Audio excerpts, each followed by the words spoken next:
Good morning, all of you. Today we will going to study about moving coil galvanometer. लेकिन उससे पहले हमारा torque का जो टॉपिक था वो थोड़ा सा रह गया था लास्ट में, तो उसको आप आज स्टडी करेंगे। सारा कुछ मैं आपको बता चुका था उसके बारे में, और थोड़ा बहुत ये रह गया था। क्या था वो? ये देखिए, ये कोई मैग्नेटिक फील्ड में अगर कोई रेक्टेंगुलर, चलो अभी आप ऐसे ही ले लीजिए, नॉर्थ साउथ रेक्टेंगुलर कोयल है, तो आपको पता है कि इसके ऊपर फोर्सेस लगती हैं। क्या लगती है? फोर्सेस लगती हैं। Suppose this is F1, this is F2, this is F3 and this one is F4। And you know very well कि इसके अंदर जो ये लाइन ऑफ एक्शन है F2 और F4 का, ये क्या रहेगा? सेम रहेगा। ठीक है, इन F2 and F4 line of action is same but different line of action for F1 and F3। आप नोट कर सकते हो, जो ये वर्टिकल अपवर्ड और वर्टिकल डाउनवर्ड फोर्स है F2 एंड F4, इसका जो लाइन ऑफ एक्शन होगा वो क्या होगा? सेम, जिसकी वजह से ये कैंसल हो जाएंगी। क्या हो जाएंगी? Cancel. But in F1 and F3, for force F1 and F3, इसमें क्या होगा? Line of action different, line of action different. Equal and opposite forces है ये, इसमें कोई डाउट नहीं है। ठीक है, लाइन ऑफ एक्शन डिफरेंट होने की वजह से कपल क्रिएट करेगा। ठीक है, जिसकी वजह से टॉर्क बन जाएगा। ठीक है, क्या बन जाएगा? टॉर्क। अब टॉर्क क्या होता है? Force into perpendicular distance. You know very well, force into perpendicular या फिर आर्म्स ऑफ कपल कह सकते हो। ठीक है, परपेंडिकुलर डिस्टेंस। इसके लिए भी आपने एक डायग्राम बनाया था। क्या था कि जो ये आपने क्या लिया था, इसमें मैग्नेटिक फील्ड लिया था जो कि अंदर की तरफ था, है ना? इस तरह से ले रखा था। ओ सॉरी, ये तो राइट टू लेफ्ट होगा, लेफ्ट टू राइट। ये मैग्नेटिक फील्ड आपने लिया था। ठीक है, अगर इसको थोड़ा सा रोटेट करते हो आप, थोड़ा सा भी रोटेट करते हो, तो ये एंगल बनाएगा इसके साथ। जो इसका मैग्नेटिक मोमेंट है, एरिया वेक्टर है, वो इसके साथ क्या बनाएगा? एंगल बनाएगा। ठीक है, और उसी एंगल की वजह से क्या होता है? आप फोर्स निकालते हो। ठीक है, फोर्स का फार्मूला क्या है? फोर्स का फार्मूला क्या होता है? जब कोई कंडक्टर मैग्नेटिक फील्ड में, current carrying conductor magnetic field में प्लेस्ड हो, करंट सपोज कर लो ऐसे ये फ्लो कर रहा है, ये सारा कुछ आपको बता दिया गया था। फोर्स का फार्मूला होता है BIL sine theta, BIL sine theta. And you know very well, इसके केस में जो थीटा की वैल्यू थी वो क्या थी? 90 डिग्री। तो आपका फार्मूला सिर्फ क्या रह जाएगा? BIL। ठीक है, दूसरी बात, आप इसके अंदर नंबर ऑफ टर्न्स अगर n ले लेते हो, तो नंबर ऑफ टर्न्स n, तो आपको यहाँ पे n भी लगाना पड़ेगा। ठीक है, इनटू परपेंडिकुलर डिस्टेंस की बात हो रही है। परपेंडिकुलर डिस्टेंस के लिए डायग्राम बनवाया था आपको, इसी केस में इसी टाइप से बनवाया था कुछ। कैसे था वो? आज क्लास थोड़ा कम टाइम की है बेटा, थोड़ा सा फास्ट आप पढ़ेंगे। इसके अंदर एक डायग्राम बनवाया था मैंने आपको प्रीवियस क्लास में, अगर ध्यान हो तो आपको। इस तरह से मैग्नेटिक फील्ड ले लिया था, इसके अंदर क्या ले लिया था? एक कंडक्टर लिया था। कंडक्टर क्या, ये कोयल ही ली थी। यू नो वेरी वेल, कोयल की लेंथ L ली थी और इसकी ब्रेथ B ली थी आपने। उसके बाद आपने इसकी फोर्सेस ली थी। फोर्स सपोज एक इस तरफ लग गया और एक इस तरफ लग गया, और आपको मैंने बता दिया था कि इन फोर्सेस के बीच का जो परपेंडिकुलर डिस्टेंस होगा वही आपको चाहिए यहाँ पर। तो ये परपेंडिकुलर डिस्टेंस क्या हो गया आपका?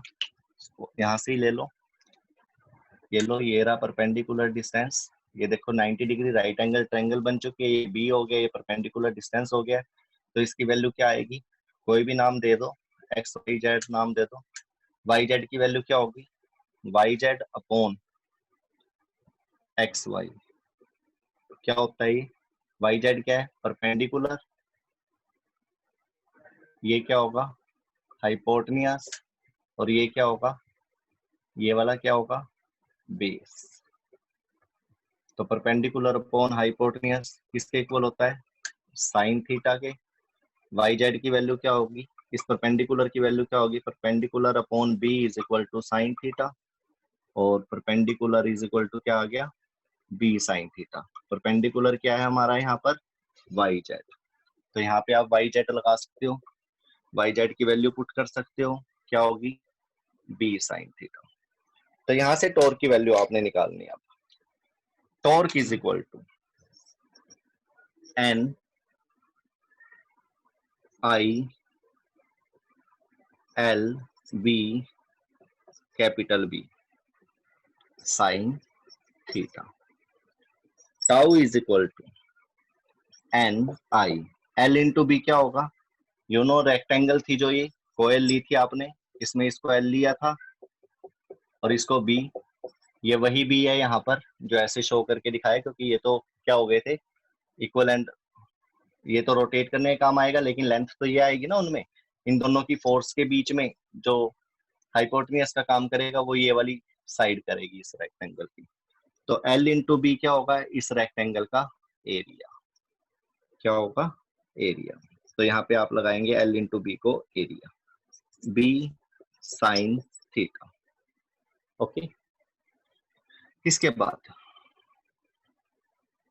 आई A, you know very well, current into area vector क्या होता है, magnetic moment, magnetic dipole moment, मैंने आपको बताया था इसके बाद। तो यहाँ पर वो पुट कर दीजिए आप, m b sine theta, n is equal to m b sine theta को क्या लिख सकते हो आप, एम क्रॉस बी। और अगर आपको पता हो ये एम क्या है, मैग्नेटिक डाइपोल मोमेंट, इसकी और एरिया वेक्टर की डायरेक्शन सेम रहती है, पैरेलल होते हैं आपस में, सेम ही डायरेक्शन में होते हैं। इसका मैग्नेटिक मोमेंट कहाँ होगा, सपोज ऐसे चल रहा है, ठीक है, तो मैग्नेटिक मोमेंट कहाँ होगा इसका, ये देख लीजिए, करंट की डायरेक्शन में फिंगर सामने, थंब आपके सामने आया हुआ है, ऐसे ही एरिया वेक्टर भी कहाँ होगा, वो भी सामने। तो दोनों पैरेलल होंगे, यानी कि अगर आप इसको इस फॉर्म में भी लिखना चाहे तो लिख सकते हो N I A cross B, ऐसे भी लिखा जा सकता है, ऐसे लिखिए या ऐसे लिखिए, मर्जी आपकी है। तो इस तरह से टाउ की वैल्यू निकाल सकते हो आप। और ये टॉर्क कब लगता है, जब कोई current carrying conductor uniform magnetic field में रखा हो, ठीक है, ओके। तो इसके बाद जो आपका आज का टॉपिक है वो है मूविंग कॉइल गैल्वेनोमीटर। क्या है, मूविंग कॉइल गैल्वेनोमीटर। अगर आपको ये सारी चीजें, magnetic moment, perpendicular distance, torque, ये सब कुछ निकालना आ गया है, तो अब आप क्या कर सकते हो, लाइन ऑफ एक्शंस का आपको पता लग चुका है, तो आपने क्या करना है, इसी चीज को लेकर एक डिवाइस तैयार करना है। क्या तैयार करना है, एक डिवाइस जो कि करंट मेजर करेगा। क्या मेजर करेगा, करंट। तो करंट मेजर करने के लिए एक बहुत ही अच्छा सा नाम दिया गया आपको, गैल्वेनोमीटर का। तो यहाँ पर आपका आर्टिकल बनेगा moving coil galvanometer, moving coil galvanometer. तो ये आपने स्टडी करना है, मूविंग कॉइल गैल्वेनोमीटर। इसकी आपको सबसे पहले कंस्ट्रक्शन बताई जाएगी। क्या बताई जाएगी, कंस्ट्रक्शन, क्या काम आता है वो बताया जाएगा। फिर सबसे पहले आपने इसके अंदर क्या करना है, एक कनकेव मैग्नेट लेने हैं। कौन से मैग्नेट लेने हैं, कनकेव टाइप, ठीक है। तो ये आपने कनकेव मैग्नेट बना दिए।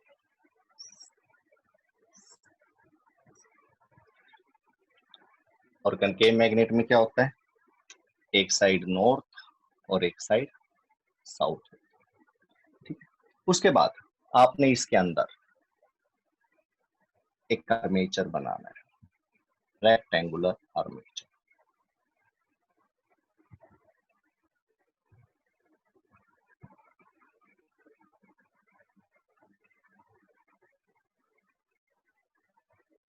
थोड़ा टेढ़ा बन गया।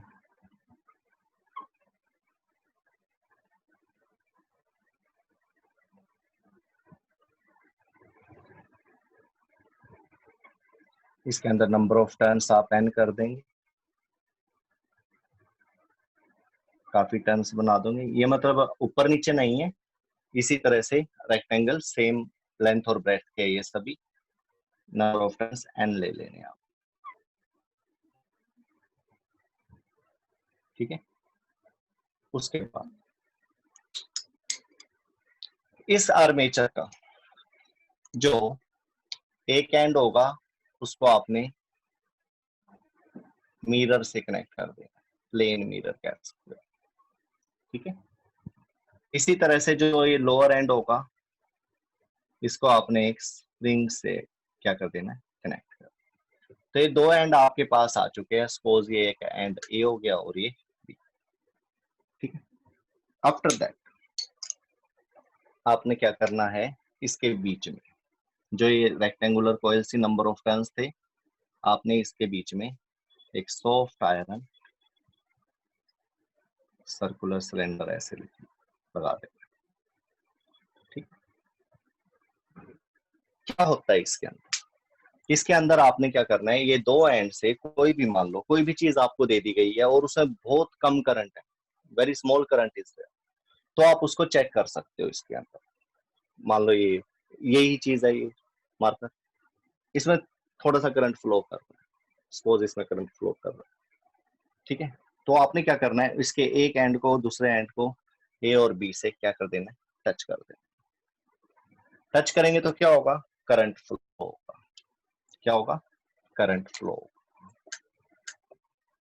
ये करंट इन रेक्टेंगल वायर में से जाएगा ऐसे, ऐसा जाएगा इस तरह से,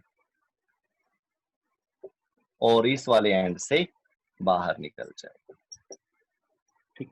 लेकिन आप देख सकते हो कि ये मैग्नेट यहाँ पर लगा रखे हैं हमने।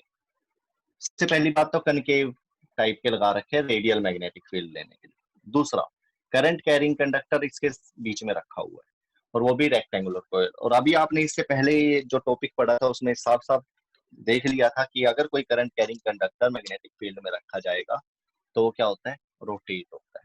क्या होता है, रोटेट। आपने देखा था ऊपर और नीचे की जो फोर्सेज है वो क्या हो जाएंगी, लाइन ऑफ एक्शन सेम होने की वजह से क्या हो जाएगा, यस, खत्म हो जाएंगी वो, नो इफेक्ट। बट इन दोनों पे क्या होएगा, फोर्सेस लगेंगी। क्या लगेंगी, फोर्सेस, इक्वल एंड अपोजिट, और ये टॉर्क क्रिएट कर देगी। And you know the formula for calculating the torque is, number of turns n है, बाकी सब कुछ सेम लिया है, आई लिया है, ठीक है। और क्या क्या लिया आपने, मैग्नेटिक फील्ड भी देख सकते हो आप, इधर नॉर्थ से साउथ जाएगा इस तरह से, ठीक है। ये मैग्नेटिक फील्ड भी मिल गया, करंट भी मिल गया, और क्या क्या चाहिए, रेक्टेंगुलर कॉइल मिल गई, इसकी नेमिंग कर सकते हो आप, पी क्यू आर एस, ठीक है।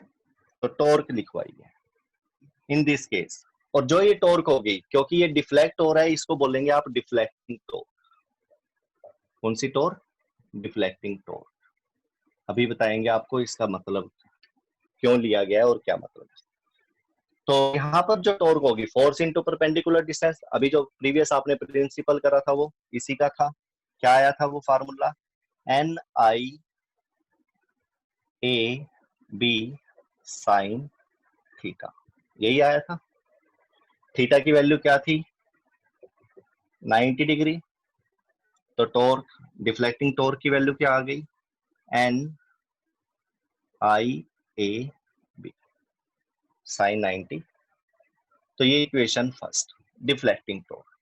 डिफ्लेक्टिंग टॉर्क क्या होती है, कोई फोर्स या कुछ कुछ भी चेंज, ओरिजिनल पोजीशन से कोई भी चेंज आ गया, कितना डिफ्लेक्शन हुआ है, ठीक है।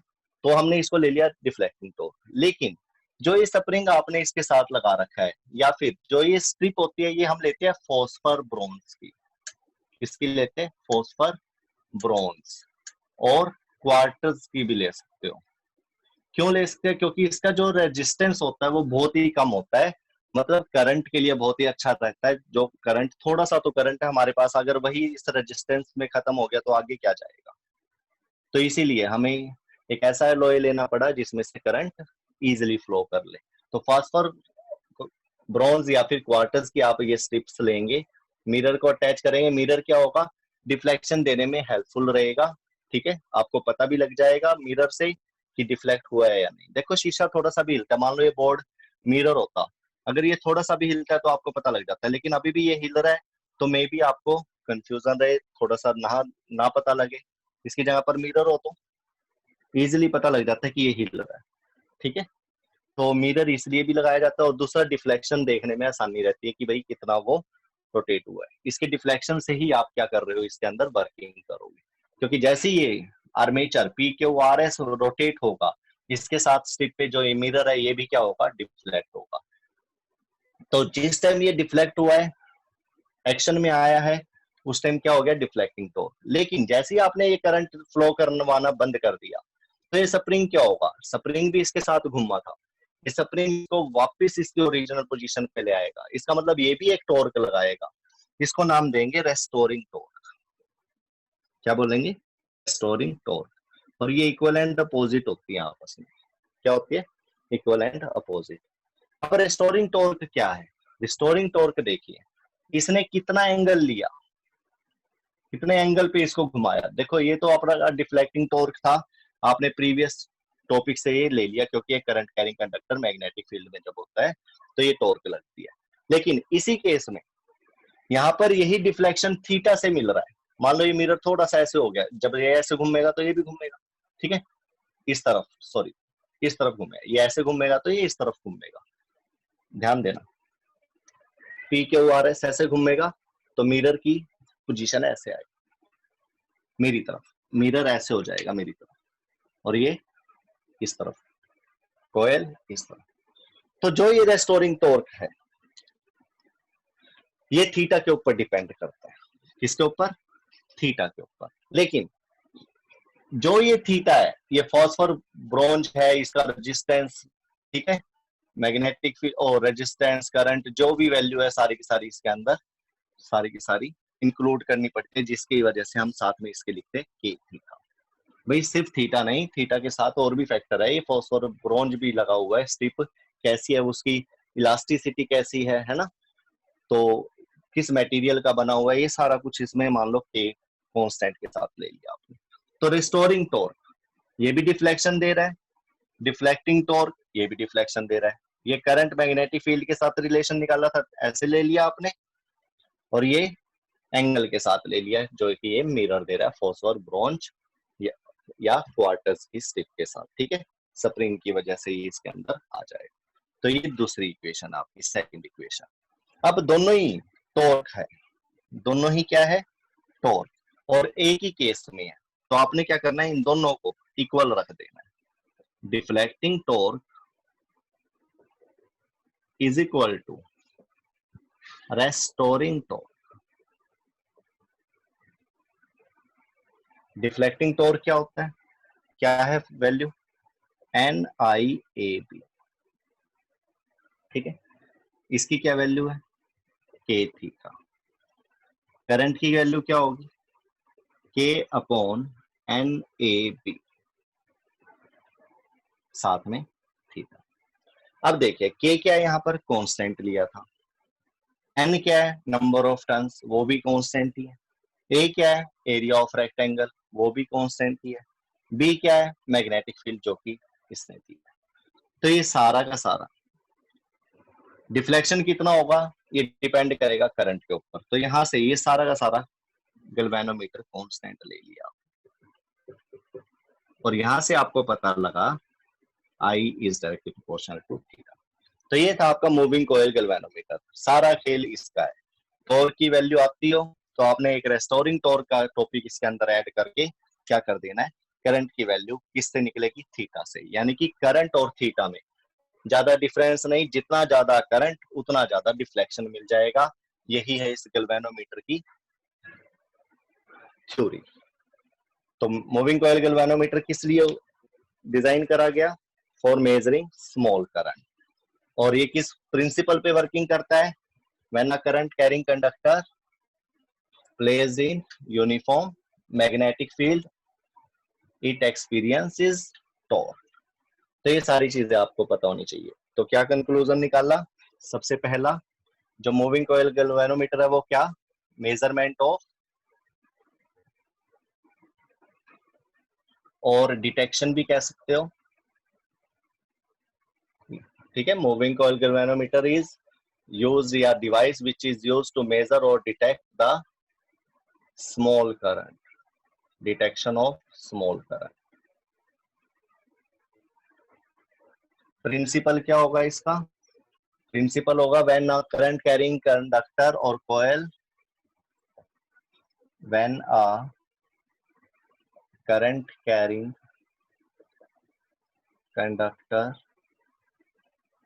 or coil placed in uniform magnetic field it experiences torque। क्या मिलेगा? टॉर्क मिलेगा, जो कि आपने देख भी ली थी, इक्वल एंड अपोजिट फोर्स करके ये रोटेट होगा, ठीक है। तो ये प्रिंसिपल हो गया, ये डिवाइस हो गया, ठीक है। थर्ड आपको क्या पता लगा कि करंट, रिजल्ट ये निकला आपका। तो ये तीन बातें आपको हमेशा पता होनी चाहिए।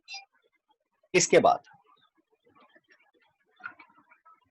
जितने भी ये आर्टिकल होते हैं इसके स्पेशल केस और कंसेप्चुअल जरूर पढ़ते रहना बेटा। बात आ जाती है रेडियल मैग्नेटिक फील्ड। किसकी? Radial magnetic field. जो आपने ये रेडियल मैग्नेटिक फील्ड दिया है, इसको देने की वजह क्या है? क्यों दिया गया radial magnetic field? Radial magnetic field क्या करता है? प्लेन के साथ हमेशा पैरेलल होगा। प्लेन के साथ हमेशा क्या होगा? पैरेलल। लेकिन प्लेन के नॉर्मल के साथ हमेशा क्या होगा? 90। नहीं समझे? प्लेन के साथ पैरेलल, देखो यहाँ पे भी मैग्नेट लगा हुआ है, वहां पे भी मैग्नेट लगा हुआ है। तो जो ये प्लेन है ये इसके साथ क्या है? पैरेलल, इसी की लाइन में। बट इस प्लेन का जो नॉर्मल होगा, मैग्नेटिक फील्ड तो ऐसे जा रहा है, तो ये नॉर्मल होगा, इसके साथ क्या होगा? 90 डिग्री। क्या होगा? 90 डिग्री। तो जो ये रेडियल मैग्नेटिक फील्ड है ये हर पॉइंट पे, जो ये आपका आर्मेचर है, जैसे मर्जी हो जाए, जैसे मर्जी रोटेट हो, हर पॉइंट पे थीटा की वैल्यू क्या देगा? 90 डिग्री। तो रेडियल मैग्नेटिक फील्ड किस लिए लिया गया है? कनकेव टाइप मैग्नेट क्यों लिए गए हैं?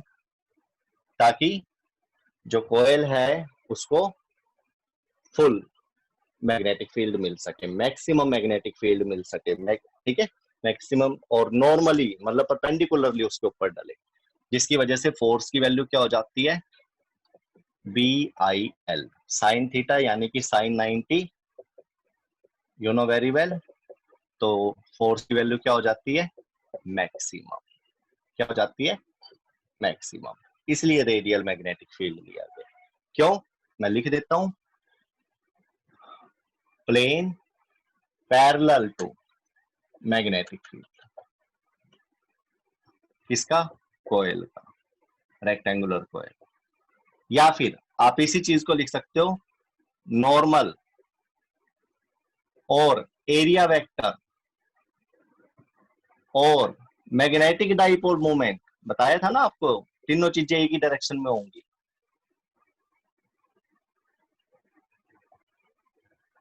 Magnetic dipole moment perpendicular to magnetic field.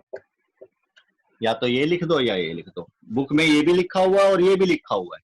अगर पैरेलल की बात आएगी तो आपने क्या करना है? थीटा की वैल्यू 0 डिग्री लेकर काम करना है, लेकिन उसमें साइन थीटा की जगह कोस थीटा हो जाता है। तो आप इसको ना लेकर इसको ना लेकर किसको लेंगे? इसको लेंगे। इस केस में आपको डायरेक्ट क्या करना है? Theta is equal to 90 degree. इसमें आपको क्या करना पड़ेगा? एक बार एंगल को आपको लेना पड़ेगा 0 डिग्री, सपोज अल्फा ले लिया 0 डिग्री, और फिर आप कहोगे नॉर्मल के साथ theta is equal to 90 degree. एक स्टेप बढ़ जाएगा बिना मतलब कि आपका, मतलब आपको पहले प्लेन के साथ बताना पड़ेगा 0 डिग्री, फिर लेना पड़ेगा 90 डिग्री। तो बुक्स में आप कंफ्यूज हो सकते हो। तो मैं चाहूंगा कि जो ये आर्टिकल आप ये मेरे लेक्चर से ही, वीडियो से ही क्या करें, प्रिपेयर करें। ठीक है, तो इस चीज में दिक्कत आ जाएगी आपको, तो आप नॉर्मल के साथ क्या करके एंगल लेके डायरेक्ट कर सकते हो। ओके, ठीक है। तो परपेंडिकुलर और पैरेलल होगा, परपेंडिकुलर ही, लेकिन पैरेलल वर्ड भी लगा सकते हैं क्योंकि कोयल और प्लेन बोल दिया उसने, एरिया वेक्टर नहीं बोल रहा है या नॉर्मल नहीं बोल रहा है। नॉर्मल बोलते ही वो परपेंडिकुलर चली जाएगी, यही वाली चीज, इस चीज का ध्यान रखना। After that, sensitivity of galvanometer, moving coil galvanometer. Sensitivity कैसे फाइंड आउट करो, क्या होती है सेंसिटिविटी? अब आपने जैसे पोटेंशियोमीटर बनाया था, पोटेंशियोमीटर क्या करता है, पोटेंशियल मापता था। फिर आपने देखा कि पोटेंशियल मापने वाला तो बन गया ये डिवाइस, अच्छा डिवाइस है, वोल्ट मीटर से भी माप सकते थे। लेकिन पोटेंशियल सेंसिटिव का मतलब क्या है, पोटेंशियोमीटर सेंसिटिविटी का क्या मतलब है कि थोड़ा सा भी अगर वोल्टेज हुआ किसी सेल का तो वो भी क्या करेगा, मेजर कर देगा। यहाँ पर भी कुछ ऐसी ही बात होगी। यहाँ पे होगा गैल्वेनोमीटर, सेंसिटिव कैसे होगा? गैल्वेनोमीटर सीधी सी बात है, वो करंट मेजर करने के काम आता है। तो आप क्या करेंगे, करंट, थोड़ा सा भी करंट हुआ उसके लिए वो क्या हो जाए, सेंसिटिव हो जाए। You know very well, current sensitivity, sensitivity, galvanometer current sensitive होना चाहिए, नहीं तो क्या फायदा उसका। हमें गैल्वेनोमीटर किससे बनाया था, थोड़ा सा करंट भी हो तो वो मेजर हो जाए। तो सेंसिटिविटी कैसे बढ़ाई जा सकती है, उसकी कैसे करी जा सकती है वो देखिए। आपको पता है I is directly proportional to क्या होता है, थीटा, पता है ना? जितना ज्यादा डिफ्लेक्शन उतना ज्यादा करंट, जितना ज्यादा करंट उतना ज्यादा डिफ्लेक्शन। ठीक है, यही बात थी। अब थीटा क्या है, देखिए पूरा फार्मूला देखिए, आई इज इक्वल टू के, यही था फार्मूला। अब देखिए आई अपॉन थीटा क्या होगा, I upon theta, theta upon I, sorry, ये आई को उधर ले जाइए, थीटा अपॉन आई। डिफ्लेक्शन का ही खेल है ना, करंट थोड़ा सा हो लेकिन डिफ्लेक्शन बढ़ाने के लिए आप क्या क्या कर सकते हैं। ये देखिए यहाँ पे दो फैक्टर देखिए, थीटा को और इसको, उल्टा लिख दिया।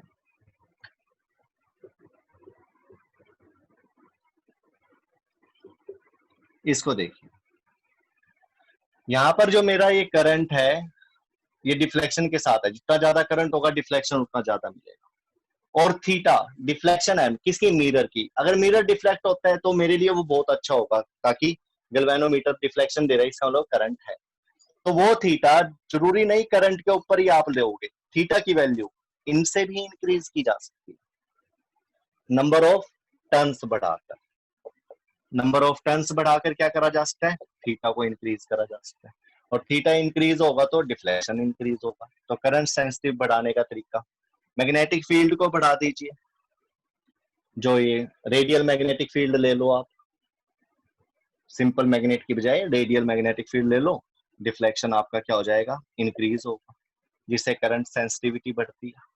ठीक है, इसको बोलेंगे थीटा अपॉन आई को करंट सेंसिटिविटी। ठीक है, इसके ऊपर डिपेंड करेगी। तो करंट सेंसिटिविटी की डेफिनेशन भी आ गई है। दूसरा, एरिया, एरिया आपको बनाना है तो आप क्या करेंगे, रेडियल मैग्नेटिक फील्ड का यूज करिए, उसकी स्ट्रेंथ को बढ़ाइए और आपको क्या मिल जाएगा, करंट सेंसिटिविटी गैल्वेनोमीटर। इसी तरह से नेक्स्ट होगा voltage sensitivity, voltage sensitivity. Voltage sensitivity क्या होगी, इसमें भी यही चीज, अभी ये करंट के लिए था, I S is equal to theta by I. अब क्या करेंगे, थीटा बाई वी कर दीजिए। थीटा बाई वी कैसे करेंगे इसको, मतलब ये तो करंट के लिए था ना, करंट सेंसिटिविटी। तो वोल्टेज सेंसिटिविटी के लिए क्या करोगे, डिफ्लेक्शन अपॉन में, लेकिन ये कैसे आएगा, थीटा अपॉन में आई आर करना पड़ेगा। थीटा अपॉन में आई। अब थीटा अपॉन आई क्या था, एन बी ए अपॉन के, यहाँ पे लगा दीजिए एन बी ए अपॉन के।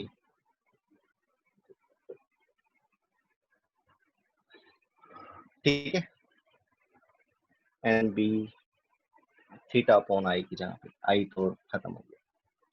अब ये देख लीजिए इसमें भी क्या आया है, वही केस आया है जैसे करंट में था, एन बी ए को बढ़ाइए डिफ्लेक्शन मिलेगा। तो वोल्टेज सेंसिटिव भी क्या होगा, डिफ्लेक्शन के ऊपर ही, यानी कि number of turns magnetic field area, इनको बढ़ाकर आप क्या कर सकते हो, और रेजिस्टेंस को कम करके। रेजिस्टेंस कम किसके लिए होता है, फास्फर ब्रोंज, फास्फर और ब्रोंज, फास्फर ब्रोंज और क्वार्टर्स, उसकी मतलब उसका एलॉय ले लीजिए, उससे क्या होगा, रेजिस्टेंस कम हो जाएगा, वोल्टेज सेंसिटिविटी बढ़ेगी। और इसमें भी नंबर ऑफ टर्न्स वाला ऑप्शन खत्म करिए, एरिया वाला खत्म करिए, सिर्फ मैग्नेटिक फील्ड। तो ये दो चीजें काम करेंगी वोल्टेज सेंसिटिव के लिए। कौन कौन सी, मैग्नेटिक फील्ड को बढ़ाइए, क्या हो जाएगा, वोल्टेज सेंसिटिव बढ़ जाएगी, ठीक है, और रेजिस्टेंस को कम करिए तब भी क्या होएगा, वोल्टेज सेंसिटिव बढ़ जाएगी। ठीक है, इन दोनों के केस। तो ये दोनों थे, अगर आपको इसमें से कुछ पूछना है तो पूछ सकते हो। सिंपल सा और इजी सा टॉपिक है, कुछ एक न्यूमेरिकल्स होते हैं इसके, और कुछ एक कंसेप्चुअल है जो आपने करना है और बोर्ड के लिए आपके तैयार हो जाएंगे। और काफी सिलेबस आपका कट चुका है, ठीक है, देखते हैं प्लस 2 में क्या क्या चीजें कट गई है। तो सोचते हैं भाई उनको ना ही करवाए तो ज्यादा ठीक होगा, क्योंकि ऑनलाइन क्लास चल रही है, एक एक मिनट जरूरी है यहाँ पर। नेक्स्ट एक न्यूमेरिकल करते हैं इसी के ऊपर, I directly proportional to theta के ऊपर।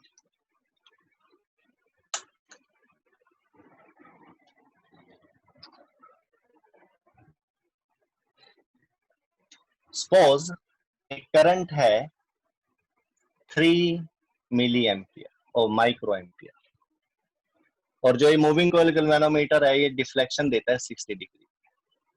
कितने डिग्री की, 60 डिग्री। उसके बाद वो कहता है कि मैंने जो करंट फ्लो करा वो कैलकुलेट करो, लेकिन डिफ्लेक्शन उसने दिया पाई बाय 5 रेडियन,